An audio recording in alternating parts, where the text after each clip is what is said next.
Sebanyak 42 orang WNI kurang beruntung yang datang dengan visa sejarah ke Arab Saudi dipulangkan ke Indonesia. Nah, ada yang bilang begini nih, Pak Bu, saya sudah pasrah. Ada yang berargumen seperti itu. Ada juga seperti ini, Pak, saya tidak tahan kerja di sini. Saya ingin pulang saja. Saya ingat anak-anak saya.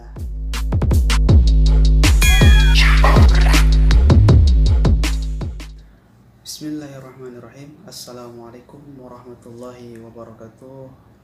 Alhamdulillahirabbil alamin wa bihi nasta'in wa umuri dunya waddin wa ala alihi washabihi ajmain amma ba'du. Halo para sahabat TKI, khususnya sahabat Ujang Maulana Channel. Oke, Ujang Maulana Channel di hari ini kembali lagi dengan suasana yang baru dan versi yang baru. Oke, berhubung kemarin banyak temen yang bertanya di Messenger karena saya sering membagikan postingan-postingan KBRI Riyadh, postingan-postingan akun KBRI Riyadh. Jadi untuk sekarang Ujang Maulana Channel akan berbagi ataupun belajar menyampaikan yang Ujang Maulana Channel ketemu di Facebook, yaitu postingan KBRI Riyadh. Oke, untuk khususnya ini untuk calon TKI yang harus diutamakan itu harus tahu dulu informasi seputar TKI di Timur Tengah. Oke, kita lanjut aja. Ini adalah salah satu postingan. Ini adalah salah satu postingan terbaru KBRI Riyadh. Nah, untuk info lebih lanjut atau lebih real gitu, kalau kalian kurang percaya, silahkan kalian bisa kunjungi akun KBRI Riyadh, yaitu di Facebook, yang mana di situ lengkap nomor teleponnya, hotline WA-nya juga, kekonsulerannya juga nomornya tercatat, ketenaga kerjaannya juga tercatat. Nah, untuk para teman-teman TKI yang mau berangkat ke luar negeri, khususnya Timur Tengah, kalian bisa cari informasi dari staf KBRI, khususnya KBRI Timur Tengah, itu yang berpusat di Riyadh, Arab Saudi. Nah, kita cari postingan terbaru ya, karena yang terbaru itu yang dibutuhkan oleh para teman-teman TKI, khususnya yang mau berangkat gitu. Ntar dulu ya, kita cari dulu di sini.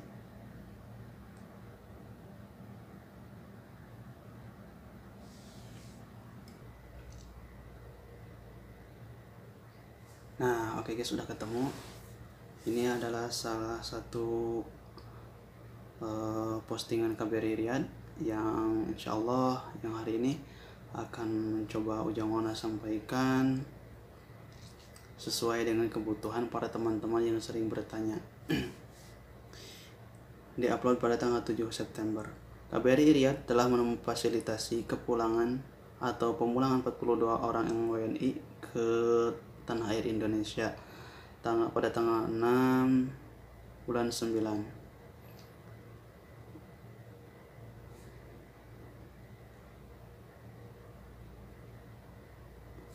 Nah, lanjut guys.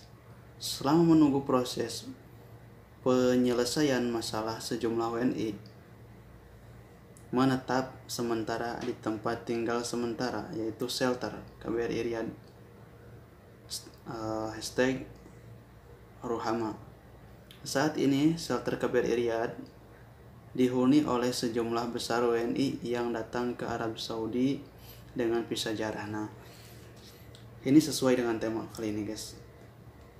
Nah, kebanyakan untuk para WNI pendatang yang khususnya yang tahun-tahun ini yang datang ke Arab Saudi atau ke Timur Tengah, rata-rata menggunakan visa jarah. Kenapa harus menggunakan visa jarah, tidak menggunakan visa biasa?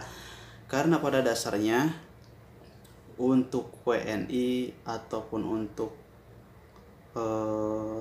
TKI dan TKW, pekerja migran untuk Timur Tengah, sebenarnya pemerintah udah menegaskan bahwa untuk lowongan kerja ke Arab Saudi itu sudah ditutup dari beberapa tahun ke belakang, guys. Namun sesuai dengan keadaan ekonomi yang terkendala di negeri kita sendiri, yaitu korban politik juga sih, tidak tahu masalah itu mah, yang intinya mah keadaan perekonomian masyarakat Indonesia itu sedang menurun. Karena itu banyak para TKI dan TKW yang berangkat ke Arab Saudi itu untuk membawa tujuan, membawa harapan untuk memperbaiki kesenjangan hidup, kebutuhan perekonomian yang maksudnya untuk memenuhi kebutuhan rumah tangga. Kalau misalnya untuk ibu-ibu ingin membantu suaminya, karena untuk laki-laki sekarang untuk pergi ke Arab Saudi itu harus punya uang minimal 25 juta atau 30 juta untuk ongkos. Kalau sekarang, kalau dulu sekisaran 25 juta lah. Nah, untuk mencari uang 25 juta itu di Indonesia tidak mudah, guys. Namun perlu jangka waktu lama untuk mengumpulkan uang sekian jumlah berikut itu, sejumlah 25 juta tersebut. Namun adapun ketika kita sudah punya uang 25 juta tersebut, ya daripada untuk ongkos lebih baik dipakai usaha. Itu mindsetnya seorang kepala rumah tangga itu, laki-laki punya seperti itu. Namun saking banyaknya sekarang kan ada tawaran dan bujuk rayuan dari sponsor dengan diiming-iming uang fee sekitar 5 juta ke atas. Kalau sekarang sih katanya sekitar 3 jutaan kalau yang sekarang itu, yang baru berangkat 3 bulan ke belakang itu. Tapi kalau waktu dulu itu sekian uang fee-nya sekitar paling gede itu 10 juta, rendahnya itu 5 juta kalau nggak salah sih. Saya juga pernah dengar untuk uang fee para TKW. Tapi kalau laki-laki mana ada uang fee seperti itu, karena kebanyakan kalau untuk TKW itu tenaganya kan sangat dibutuhkan juga, dan tidak banyak juga pengundang-pengundangnya itu dari syarikat mengirimkan visa ke Indonesia seperti itu. Kalau dulu dikirim visa dari syarikat. Nah, untuk sekarang untuk menggunakan visa jarah, karena syarikat itu udah tidak bisa mengambil orang dari Indonesia, karena pemerintah Indonesia sudah menegaskan menutup untuk para migran. Karena saking banyaknya kasus di Arab Saudi itu, banyak kasus seperti kasus yang lain-lainnya yang ke belakang-belakang itu, apalagi sekarang kasusnya itu makin banyak.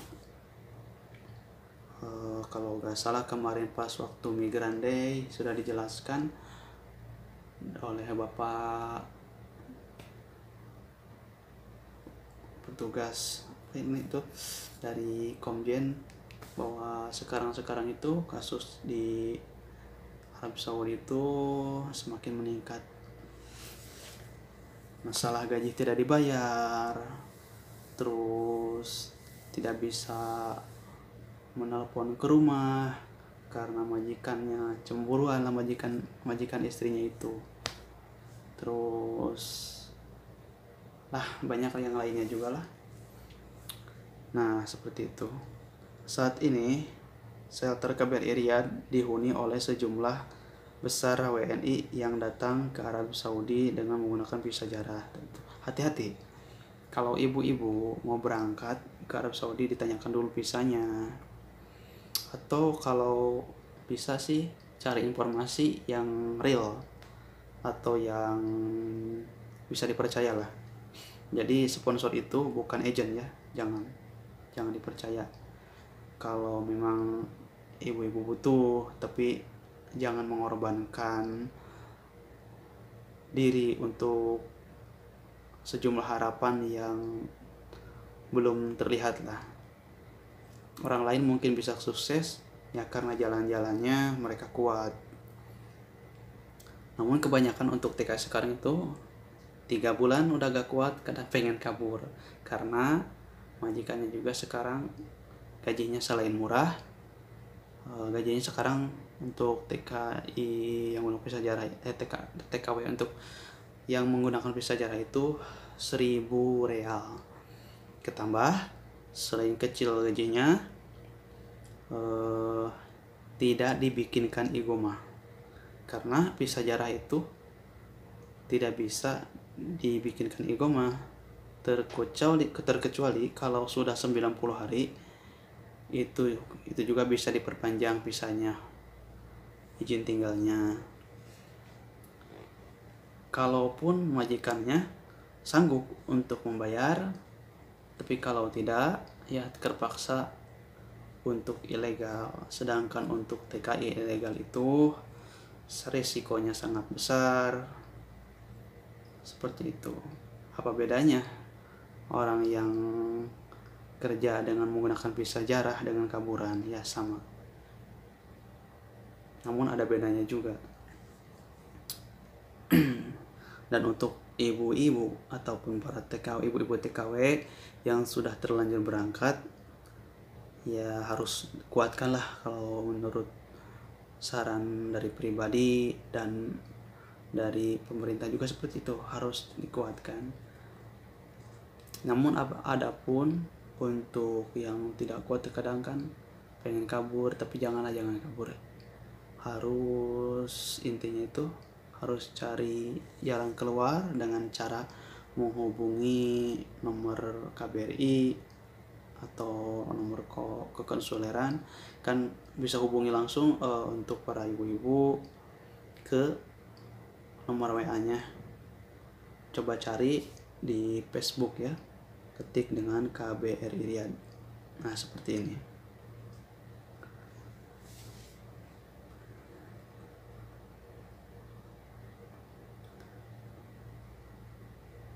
Yang datang ke Arab Saudi dengan menggunakan visa jarah. Nah, yang tadi kita lanjut. Berharap dapat pekerjaan dan majikan yang baik. Dengan mengorbankan diri, datang dan bekerja dengan melanggar aturan Arab Saudi. Nah, melanggar aturan Arab Saudi. Kenapa bisa dikatakan melanggar? Karena visa jarah itu bukan digunakan untuk bekerja, tapi untuk haji dan umroh. Ingat ya, berarti itu sudah melanggar peraturan Saudi. Kenapa kok itu kita akan datang ke Saudi, tapi yang melanggar orang Saudi tersebut? Ya, banyak sejumlah orang yang butuh, yaitu seperti calon majikan, yaitu untuk pengundang pekerja ataupun pengundang TKI itu ke Indonesia, mengirimkan sejumlah uang. Intinya ada maklarnya juga sih di sana di Indonesia itu, mengirimkan uang ke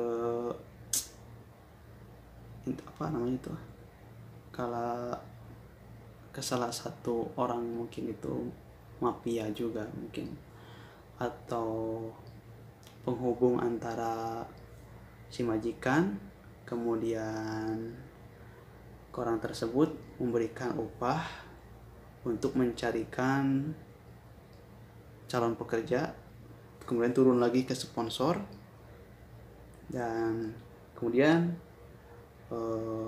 para sponsor itu mencari mangsa lah, atau mencari targetnya itu ke kampung-kampung dengan mengiming-imingi gaji yang besar, pekerjaan yang enak, terus lagi majikannya baik, dan uang gratis, itulah uang pi. Kenapa uang pi itu kan sering ada dikasih sebelum berangkat, nah sekian juta lah misalkan, kemudian ibu-ibu pada masih kalau dikasih uang. Siapa sih yang nggak mau dikasih uang?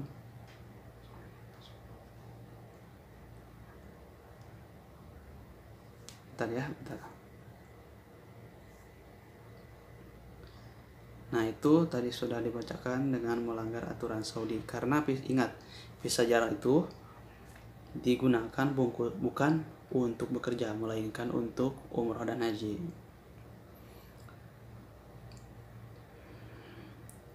Karena yang melanggar itu bukan pemerintah Arab Saudi, tapi melainkan sejumlah orang yang bekerja sama dengan agen abal-abal lah, intinya seperti itu. Kemudian jadi sponsornya mencari mangsa ke kampung-kampung dengan diiming-imingi ya seperti tadi, gaji yang besar, majikan yang baik, tempat tinggal yang enak, dan lain-lain. Kondisi dan kenyataan sangatlah jauh dari janji para sponsor. Gaji ternyata tidak sebanding dengan tugas yang bertubi-tubi dari majikan, istri majikan, balasan anak majikan, mertua majikan, orang tua majikan di rumah pertama, lantai dasar, lantai 2, lantai 3, rumah kedua, lantai yang paling atas lah. Jadi pekerjaan yang awal kita bayangkan enak, katanya kayak sponsor itu seperti ini, tapi ketika kita sudah berangkat ke sini, kondisi dan kenyataannya sangat jauh, ibu-ibu. Bayangkan. Coba aja lah tanya yang sudah kepada yang sudah berangkat. Banyak yang di WA, yang di Facebook itu ibu-ibu yang mengeluh, pengen kabur, pengen pulang. Banyak lah yang lainnya. Dengan kondisi yang sangat jauh dari janji-janji para sponsor yang biadab, yang mementingkan perutnya sendiri tanpa mementingkan kemanusiaan. Seperti itu. Ternyata gaji tidak sebanding dengan tugas yang bertubi-tubi dari majikan. Satu, dari majikan. Ya, nyuci, belum selesai nyuci dari panggil lagi. Piring kotor. Udah piring, bikin masakan. Jagain anak. Nyetrika. Masak. Itu dari majikan. Kemudian dari istri majikan. Lah, istri majikan. Ambilin ini dong, ambilin itu dong. Bawa ini, teng-teng ini. Nah, belum lagi rasa curiga dan cemburunya seorang istri majikan itu. 2, sudah banyak ya.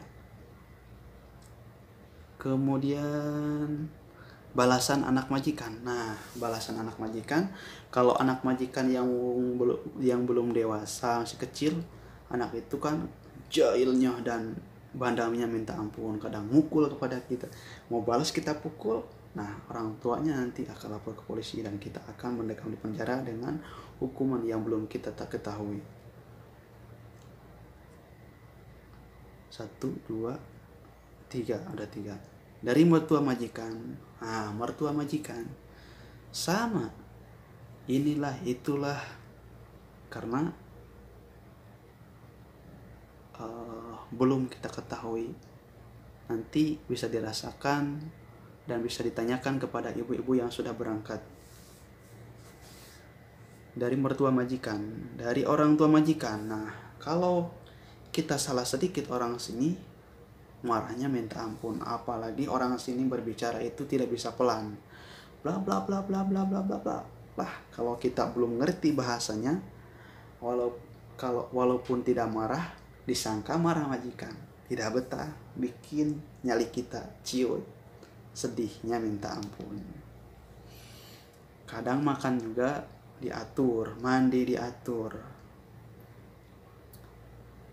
Mandi, kalau majikan yang banget pelit itu katanya kalau mandi 3 kali sehari bisa, atau 2 kali sehari itu pemborosan air, karena air di sini beli, listriknya juga beli. Itu perhitungan majikan. Belum dari mertua majikan, belum dari orang tua majikan. Itu baru kerjaan di rumah ke-1, yaitu lantai pertama, belum lantai kedua, itu anaknya juga. Kadang seperti itu. Mungkin tidak semua, terkadang ada rumah suga itu seperti rumah kita biasa, yaitu 1 lantai cuman ada kamar 3, ruang tamu, maksalah, sama hamam itu WC, seperti itu namanya suga. Beda lagi dengan rumah villa, yaitu dengan 2 lantai ke atas, jadi double. Belum lantai 3, rumah kedua dan lantai yang paling atas. Tuh, coba bayangin ke situ. Bagaimana ibu-ibu masih mau berangkat? Belum selesai ini saya baca ya. Saat-saat seperti ini, penyesalan selalu datang. Anak yang baru lahiran 1 bulan yang lalu, ibu-ibu tega meninggalkan. Suami yang baru menikahi ibu 1 bulan yang lalu, ibu tinggalkan. Nah, anak yang baru lahir 1 bulan, ibu juga tega meninggalkan karena alasan mau bantu ekonomi keluarga, anak sekolah, biaya di masa depannya, untuk sekolahnya, untuk pakaiannya. Banyak ada peribahasa ibu-ibu nih untuk para TKW ini khususnya ya. Hujan batu di negeri sendiri lebih baik dibanding hujan uang di negeri orang. Seperti itu. Sesusah-susahnya kita di negeri sendiri masih bisa berkumpul sama anak istri dan keluarga, bisa makan bareng, bisa berbagi dengan suami istri. Beda lagi ketika kita sakit di negeri orang itu, selain kita tidak ada yang merawat, kita juga harus tetap kuat bekerja. Karena orang sini kalau kita sakit masih bisa berjalan, belum dibawa ke rumah sakit, tapi masih tetap disuruh bekerja. Nah, untuk teks atau postingan yang saya temukan mungkin baru segitu. Nanti kalau ada postingan baru, insya Allah saya akan kabari lagi kepada pendengar dan para penonton sahabat Ujang Maulana Channel. Nah, kemarin nih, sebanyak 42 orang WNI kurang beruntung yang datang dengan visa jarah ke Arab Saudi dipulangkan ke Indonesia. Ada yang bilang begini nih, Pak Bu, saya sudah pasrah. Ada yang berargumen seperti itu. Ada juga seperti ini, Pak, saya tidak tahan kerja di sini. Saya ingin pulang saja. Saya ingat anak-anak saya. 1, si Bapak di KBRI Riyadh terus bekerja mencari solusi menyelamatkan masalah WNI dan PMI. Jangan pikir si bapak-bapak di KBRI dan KJRI itu tidak bekerja, tidak peduli sama kita. Karena di situ ketika ada masalah, si bapak KBRI Riyadh ini beng ke sana, beng ke sini, telepon sana, telepon sini, karena ingin membantu ibu-ibu. atau PMI TKW yang kesusahan. Namun di situ juga kita harus memenuhi prosedur dan persyaratan kalau kita ingin mengadukan kesusahan kita ke KBRI dan KJRI. Karena kalau masalahnya belum jelas atau belum bisa dikatakan benar, jadi untuk bapak-bapak KBRI dan KJRI itu tidak bisa menerima dan menolong langsung, tapi mencarikan informasi dulu melalui data-data yang masuk. Kemudian kalau sudah dapat datanya, orang ini masuk tanggal sekian ke sini Arab Saudi, ada datanya, sudah terdaftar jadi WNI luar negeri, baru akan terjun melakukan observasi turun ke lapangan, baru kita akan mendapatkan pertolongan tersebut. Tapi kalau kita belum terdaftar sebagai WNI luar negeri, janganlah. Mudah-mudahan para pekerja yang lainnya selalu dilindungi Allah Subhanahu wa taala, diberikan majikan yang baik dan gaji yang sepadan. Ada lagi yang berargumen seperti ini, saya ingin pulang tapi majikan tidak bisa memulangkan saya karena saya masuk Saudi pakai visa jarah.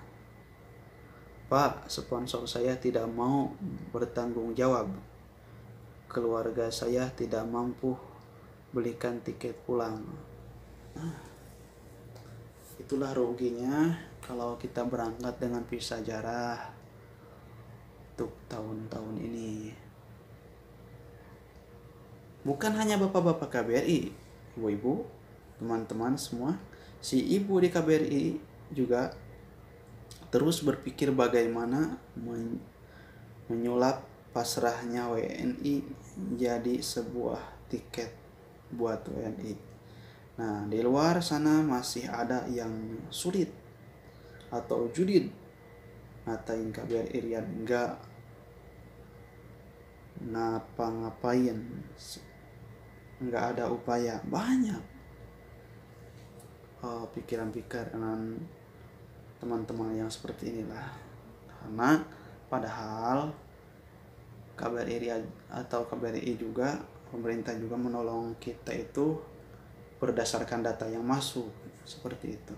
Jadi jangan dikatain ya, kalau misalnya KBRI begini kurang cepat memberikan pertolongan, karena itu juga kesalahan kita juga, karena tidak teliti, dan mungkin itu juga nasib kita, karena yang berangkat ke Saudi itu bagaimana nasib, ada yang beruntung, ada yang berhasil, dan ada juga yang tidak kurang beruntung, ada juga yang tidak berhasil. Intinya seperti itu. Nah, untuk kali ini, untuk para teman-teman, khususnya buat ibu-ibu ataupun para pahlawan devisa, ataupun khususnya juga untuk para calon-calon, banyak kan kalau di kampung-kampung itu yang belum jadi tapi ingin berangkat. Nah, ini bisa disebutkan calon juga. Nah, untuk ibu-ibu harus hati-hati kalaupun misalkan ada tiket ataupun